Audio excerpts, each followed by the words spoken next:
இதுதான் நான். இது என்னோட குட்டி ஸ்டோரி.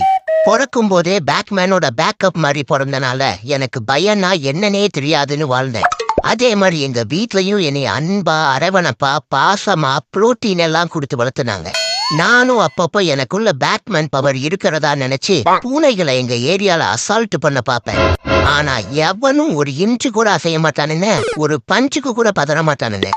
எல்லாரும் என்னை ஒரு காமெடியனா தான் பார்த்தாங்க. அப்புறம்தான் எனக்கே தெரிய வந்தது, உண்மையாவே நான் ஒரு காமெடி பீஸ் தான்.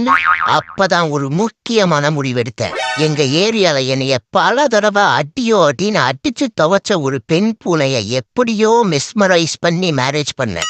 அது மூலமா என் வம்சாவளிய வீரமாக்கணும்னு பார்த்தேன். நான் நினைச்ச மாதிரியே குட்டிங்க மணிமணியா மானாவரியா பிறந்தாங்க. அங்கதாண்டா வச்சாங்க எனக்கு ஒரு ஆப்பு. அதுல ஒருத்தன் என்ன மாதிரியே என்ன பார்த்துட்டே பிறந்த மாதிரி இருக்கான். சரி, பார்க்கதான் என்ன மாதிரி இருக்கான்னா ஆட்டிடியூடும் அப்படியே என்ன மாதிரியே இருக்குது. பிறந்தாண்டா பேக்கப் ஆஃப் பேட்மேனுக்கே ஒரு பேக்கப்னு தான் தோணுச்சு. அப்புறம் கிளைமேக்ஸ் என்ன, அவன் வாழ்க்கையும் தான்.